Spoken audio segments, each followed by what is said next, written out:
Welcome to the Self-Discovery Files, a place for reflection, challenge, and becoming who you're meant to be. I'm your host, Dylan Phipps. You can find me on TikTok and Instagram at @TheDylanPhipps for more daily insights. Enjoy.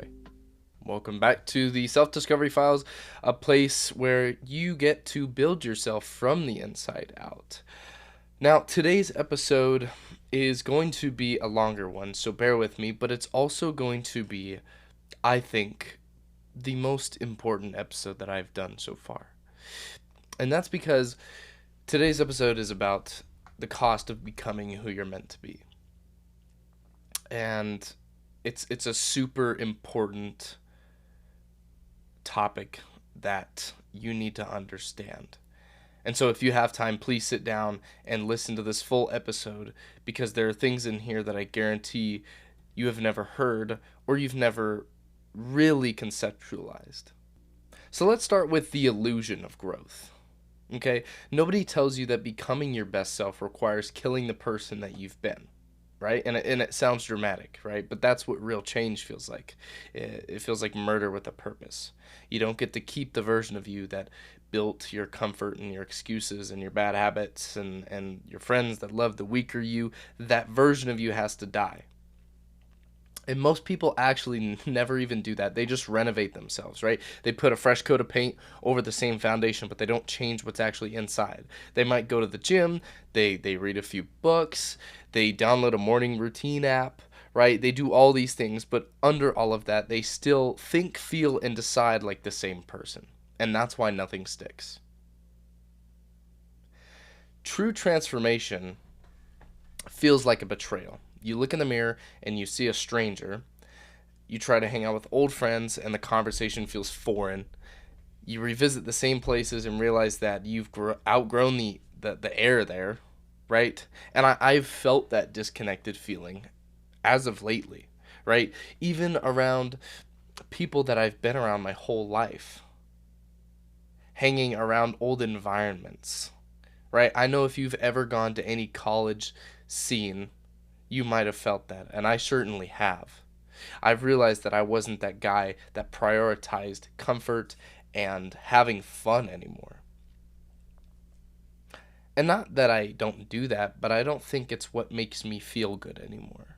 It has its place in times, but it's not what I value. And so identity death is ugly because growth isn't addition, right? It's subtraction. You lose pieces before you gain clarity. And so the body of your past self doesn't just vanish quietly, it claws at you.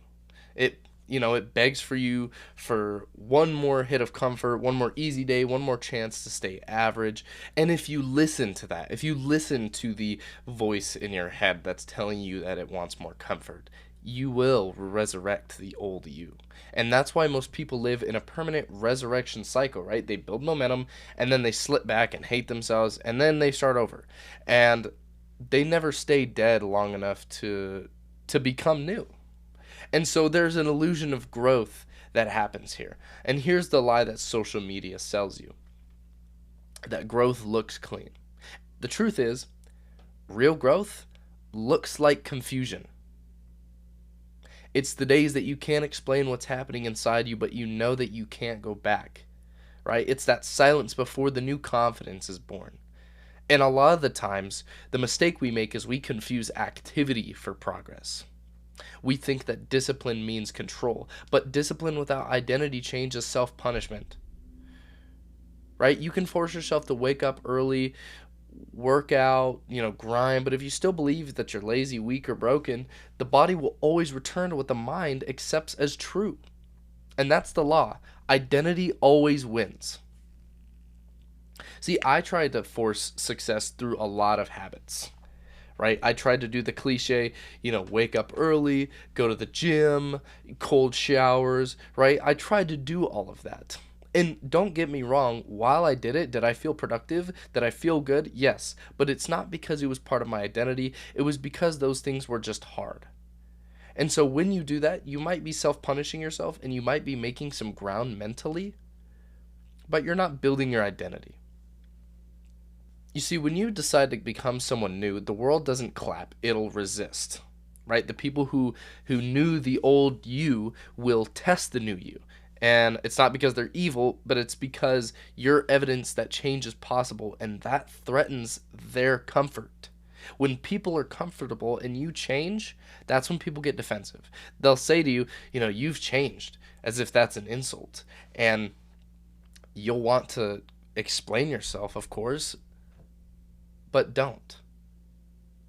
Growth doesn't need justification, okay? It needs endurance. And your old self will fight back. You built the old version of you for survival. Every habit that you had, every lie that you told, every coping mechanism that you built inside of yourself, it once served a purpose for you, whether it was negative or positive, and that's why letting go hurts. It feels like you're killing your protection. And for me, that's what happened when I started building discipline seriously, right? Balancing work, school, business, physical things such as gym, health, all that kind of stuff. I felt detached. I felt like, you know, why am I doing all these things? Right? When the old me was doing opposite things. Or maybe not necessarily opposite things, but things that weren't adjusted to my new habits. And so that created chaos. I was like, why? What am I doing this for? And it was confusing. But that lazy version of me in the past wasn't evil, okay? That version of me just wanted comfort because comfort kept me from breaking. But eventually that same comfort started killing me, right? Slowly and quietly. And that's what most people don't understand. The life that feels safest is usually the one that is silently and efficiently choking your potential. So when you start growing, it's not about becoming better, right? It's about deciding which parts of you get to stay alive. And that's identity death, right? The pruning. The pain isn't punishment, it's surgery. And so there is a turning point, whether you can identify it or not. There's a night, maybe a moment, right? Wherein you realize that the old story can't continue. Maybe it's when, you wake up after another wasted day where you didn't follow through on the things that you needed to do. Maybe it's losing someone that you thought would always be there. Maybe it's realizing that no one's coming to save you, which, by the way, is a very important thing that you do need to realize. And so in those moments, in that moment, that specific moment, whether it's any of those examples I just said or if it's another turning point, the illusion cracks. And you see how much time that you've spent negotiating with mediocrity. And you'll see how often you said tomorrow, right? I'll do this tomorrow. And you finally understand that your next level requires a funeral, right? One of my funeral moments, I had a very, very clear funeral moment, okay? And I'll tell you, I used to be a chronic gamer.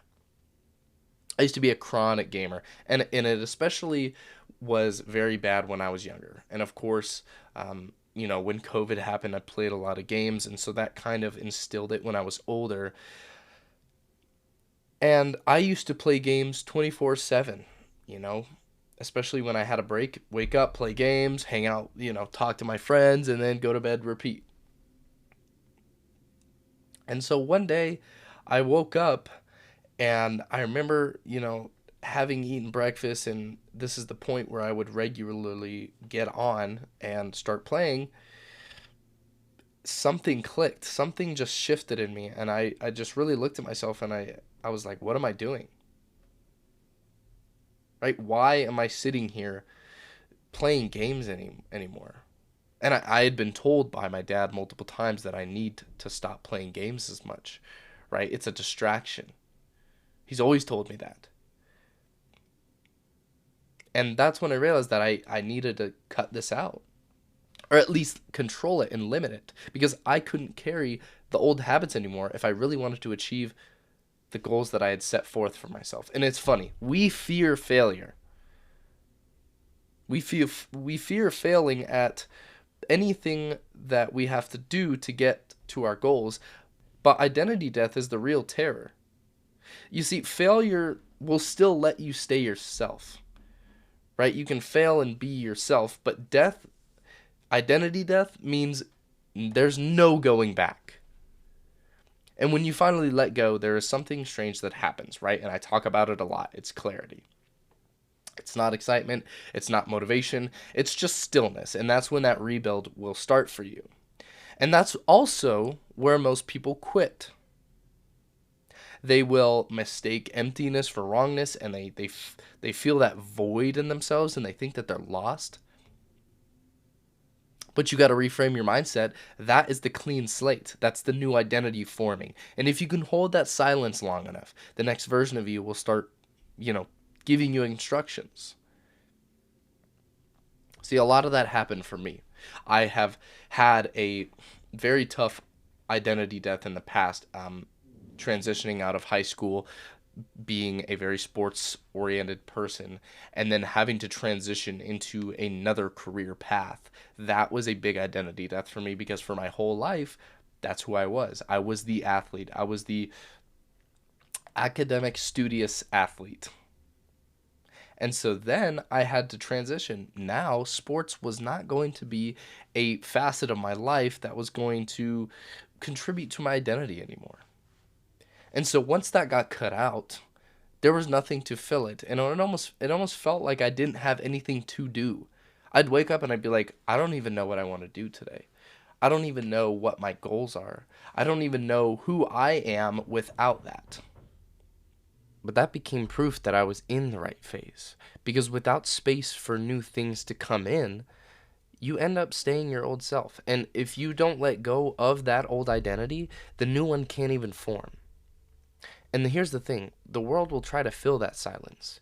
It'll throw you distractions, and it'll throw you dopamine and validation, anything to keep you from hearing your new calling. But if you want to get and become unrecognizable, you have to get comfortable being misunderstood. And evolution in that manner will feel like loss, right? And here's the cruel paradox of becoming who you're meant to be. The better it gets, the heavier it feels. Let me repeat that. The better it gets, the heavier it feels. You expect transformation to feel like winning, right? Of course, you're becoming somebody new. You feel like you're supposed to get to the other side and be like, I've won. But instead, it feels like grief, because you're not just losing friends, you're losing the version of yourself who fit in those rooms. You're not just cutting bad habits, you're burying the tiny rituals that used to keep you sane. And every step forward that you take is a funeral with your fingerprints, right? You're the one that's doing it. And so the first time that I noticed a distance growing between me and somebody who once understood me was that hunger that I had developed for more, right? We might have shared the same mindset over, shared concepts, but the lack of hunger that this person in my life had for their future, right? And they were more focused on the short-term pleasure. That's when I noticed there was distance growing between me and somebody who once understood me. And there's a reason that this hurts so much. And it's because identity death, it doesn't necessarily rearrange your calendar and the things that you do in your life and what you look for, right? It rewires your belonging.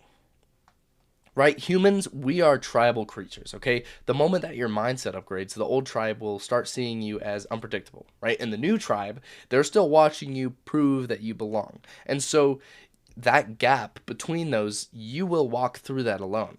And that middle ground and that gap is where most people give up. They start mourning their own progress because loneliness feels like failure, but loneliness is the receipt of transformation.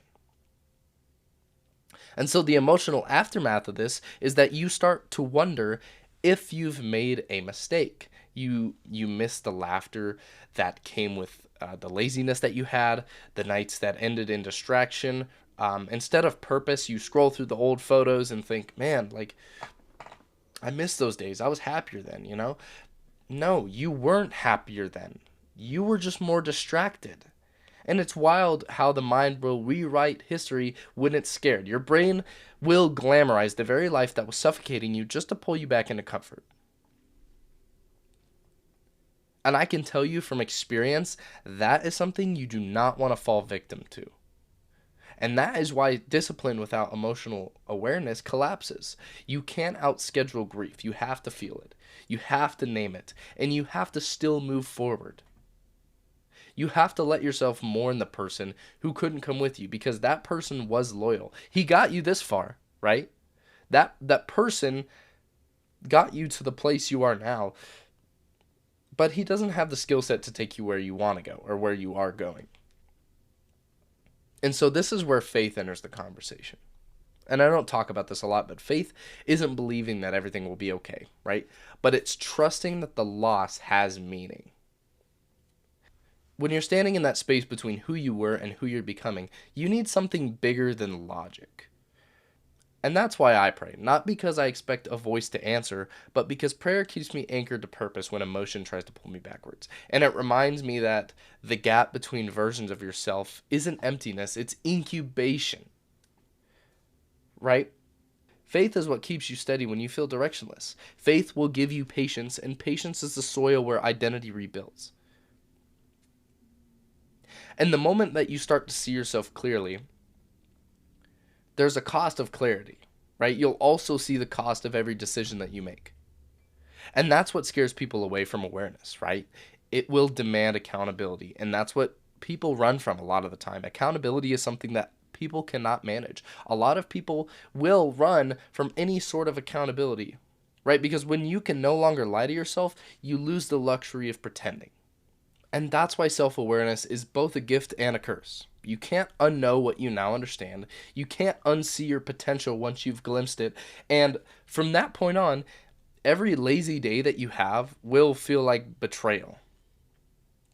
And I've had that all throughout this whole development time that I've been in, right? I've had that recently. There's been days where I catch myself slipping and wasting time, and immediately at the end of that day or even during that day, I feel that guilt of, I know better. I should be better. And that guilt isn't there to punish you. It's feedback. It's your new identity correcting your alignment. And you're not failing, you're just calibrating. The same way a rocket burns most of its fuel leaving Earth's atmosphere, you're going to burn the most energy escaping your old identity. And it will be loud and it's messy and it's uncomfortable. But once you're free of that gravity, of that atmosphere of your old identity, the rest of the orbit is very quiet work. And there's a moment that everyone falls away, when people fall away. Everyone loves growth until they realize that growth costs relationships. This is one of the biggest parts of growth. You'll have people say you changed, right? That you think you're better, that you forgot where you came from. But the truth is that you just stopped living where they settled. And you're not obligated to carry their version of you, right? That's something you need to nail through your head. And if you try to carry that version of you, you will stunt your evolution to protect their comfort. See, the right people in your life, they won't need to be dragged. They won't need to be dragged with the old version of you. They will rise with you. They will evolve with you. And the rest of them will fade quietly. And the hard part of that is you're going to have to let them. There has been plenty of friendships that I have had to let die. As I focused on business, as I focused on my fitness and creating content and my life outside of going to college, right? Specifically, I've had friends that I've known since I was a little kid that I've had to let go because they didn't rise with me. And here's the big part. You don't owe anyone your stagnation. Okay, loyalty isn't staying the same. It's telling the truth about who you've become. And that's the moment identity death becomes liberation, right? When you stop defending your evolution. And so this emergence is, and so this creates an emergence of self-respect. Once that noise clears, something very incredible happens. Self-respect starts showing up in small ways. You'll start keeping promises that you used to break to yourself. You'll stop needing validation for doing what's right. You'll walk into rooms quietly certain instead of loudly insecure. And so that's the rebirth beginning to glow under all of that rubble. But do not mistake early light for sunrise, right? That rebuild will take time. You're still going to feel the tug of the old world and your old identity. You're still going to question if the new habits are going to stick and if they're doing their purpose. And that's normal. It's the echo of an identity that hasn't realized that it's gone yet. Confusion is going to be part of construction. Like I've said in previous episodes, you can't figure out the map through thinking. You can only do it through action. And so that confusion is just a byproduct of that. The chaos means it's working, okay? And there's the day that comes when that chaos and sadness kind of burns out and it turns into decision. Okay, you stop wondering if you're doing the right thing and you start realizing that there's no going back. And that's that purge, the point where you start cutting everything that doesn't fit into your new architecture, right? You clean your space, you clean your feed, your circle, right? Your social circle. You notice how much noise that you've actually tolerated, and you see every distraction as a thread that pulls you back into an older version of yourself. And you start snipping, right? For me, I've seen this. I started I used to be a very unorganized person. I wasn't necessarily dirty, but I know a lot of you can relate to this. My room always had clothes all over it. Clean clothes. Because I didn't want to put them away. If things were unorganized, things were out of place, on top of my desk, on my bed, on the floor, right? And it just wasn't clean. But now I started to clean my space, right? I started to organize my workspace. I deleted old contacts. Okay, all of that noise that kind of prevented me from adapting, I had to mute. And some of those were hard. Some of those were very hard. And sometimes it feels like you don't want to delete those and clean that noise. But that is literal proof that you are ready to evolve. And see, this part isn't glamorous, right? Getting rid of all this, it's quiet and it's almost mechanical. Every decision is subtraction, right? Every no is a boundary that's drawn in point of your evolution. And so when you purge correctly, it will hurt. And because it's not just losing people, it's losing identities that kept you feeling safe, right? The hustler, the party guy, the people pleaser, the hero, the victim, all of that. You strip them all down until you're naked with truth. And so then you finally ask the only question that matters: who do I want to be if no one's watching?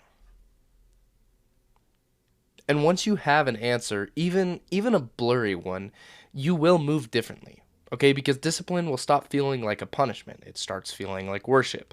You train and you study and you grind, not necessarily to prove something, but because it's sacred work. It's the construction of identity. Right? Me. I have a very strict gym routine. Right? And so I stick to that.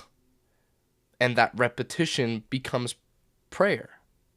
And the pain that I felt, it started to transform into peace. And that right there is the rebirth. You no longer chase motivation. You execute because it's who you are. And that's when freedom sneaks in, right? Freedom isn't doing whatever you want. It's no longer negotiating with that weaker voice.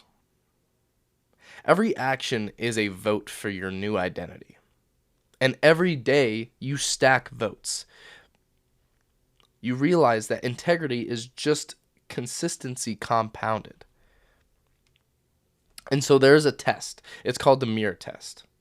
Okay? There's a day when you catch your reflection and you feel a flicker of unfamiliar pride. And it's not ego. It's recognition. You finally see the man that you've been describing in your head. And he's not necessarily fully here yet. Right? but he's visible now, right? You see that person that you're starting to become. And that's the moment that you understand growth isn't about becoming someone else. It's about remembering who you were before the world taught you smallness.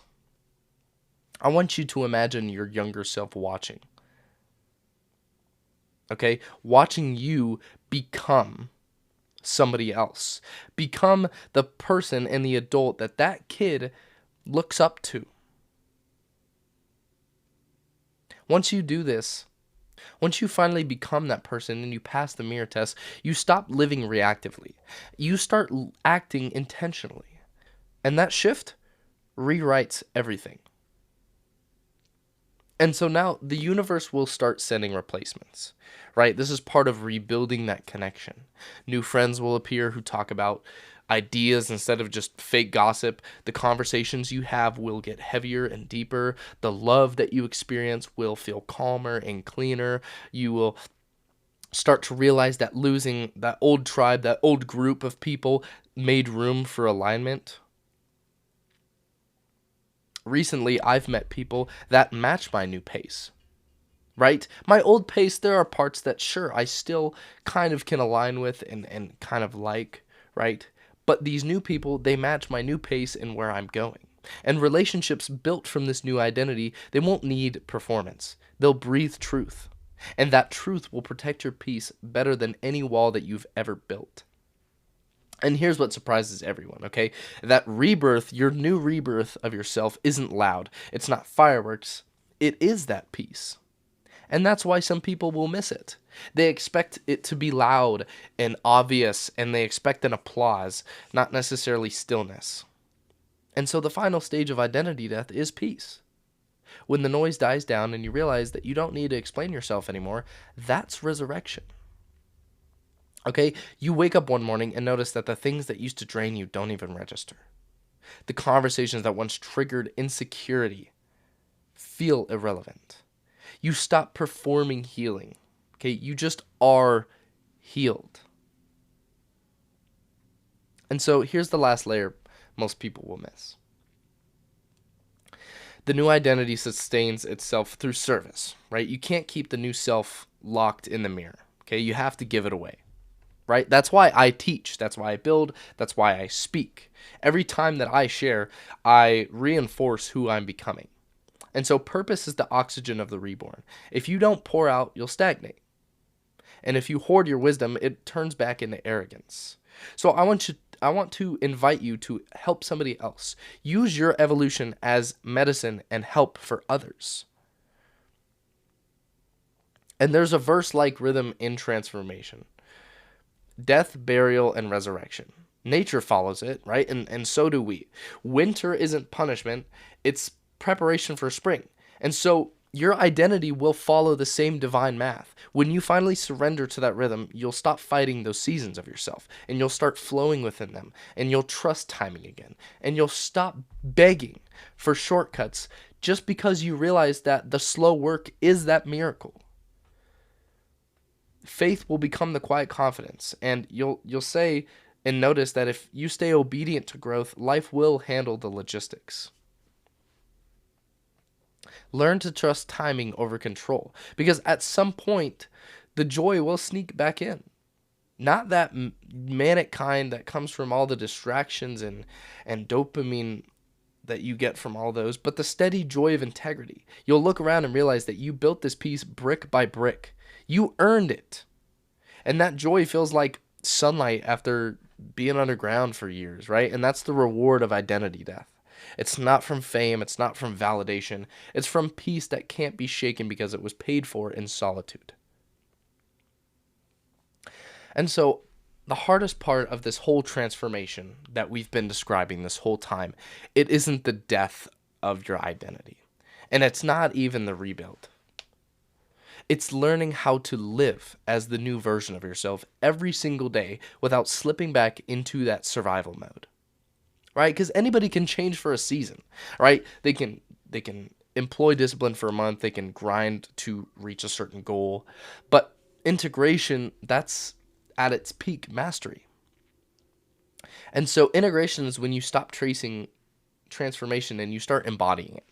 right? You don't wake up and say, I have to be disciplined. You just are. And you don't think to yourself, I need to prove something, right? You already know your worth. And this is where all of the philosophy, the pain, and the purpose collapse into one thing, which is identity. The hard truth about all of this is that the old you will never, it won't necessarily ever die quietly, right? It'll wait.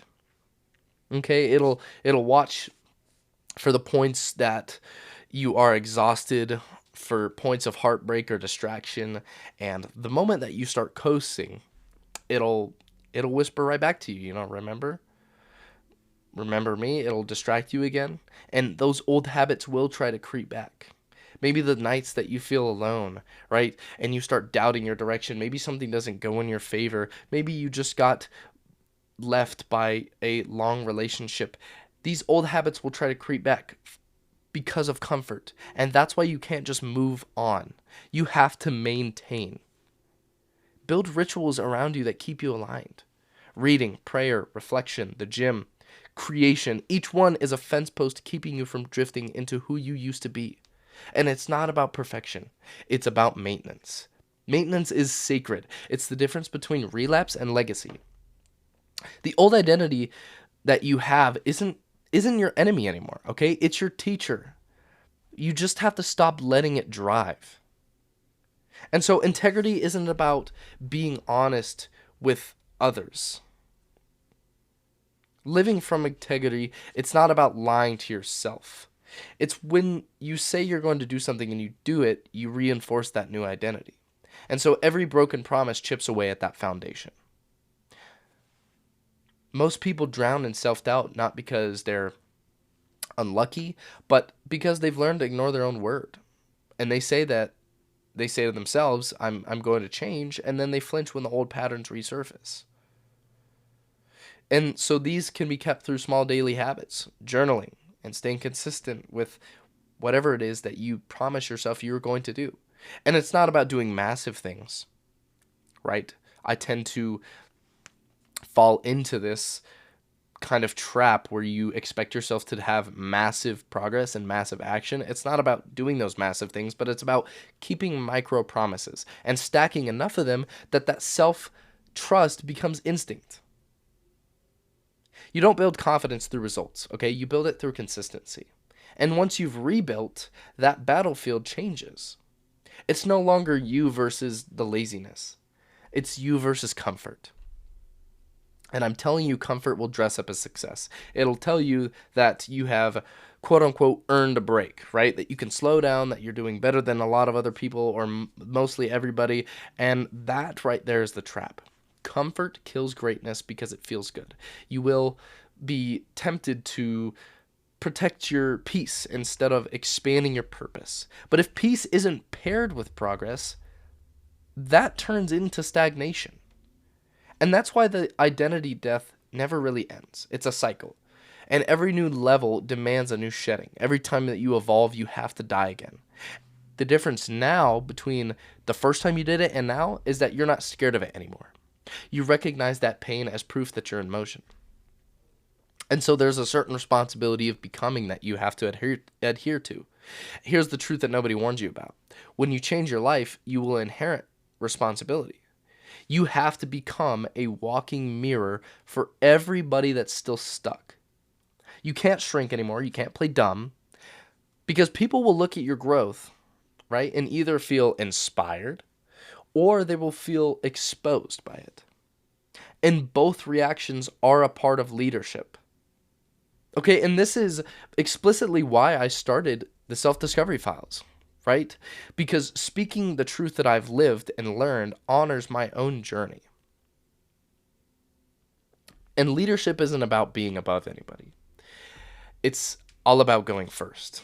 You're not preaching from a mountaintop. You're pointing back to the path that you barely survived. And that's what makes it powerful. You don't owe people perfection. You owe them the proof that it's possible. And if there's one truth that keeps repeating in my life, it's that every ending is an answered prayer.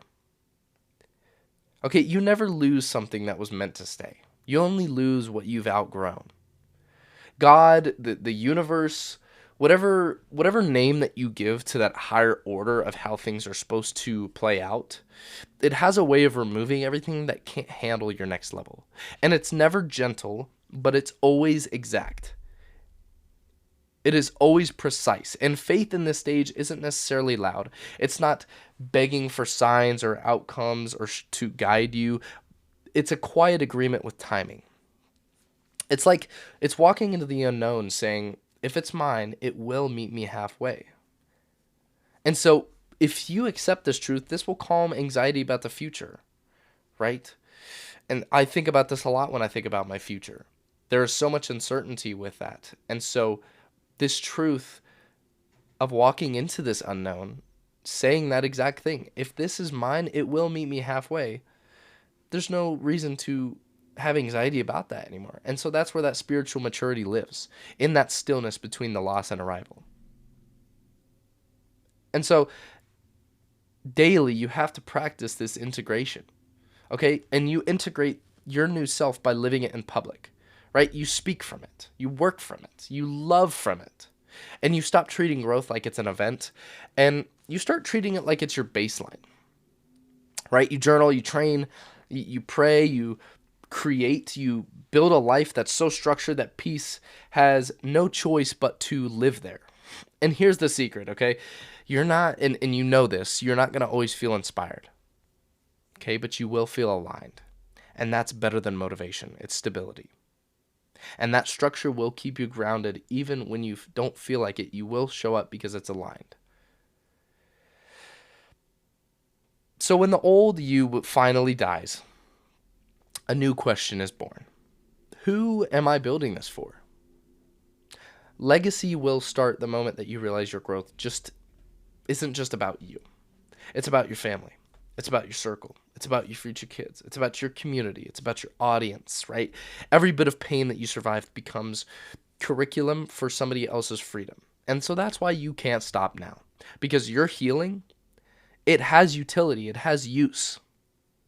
Legacy isn't built by the amount of money that you have or the amount of fame that you've collected, but it's built by impact. You may never see all of the people that you help, but you will feel the ripple. And that's what keeps you disciplined when no one's watching.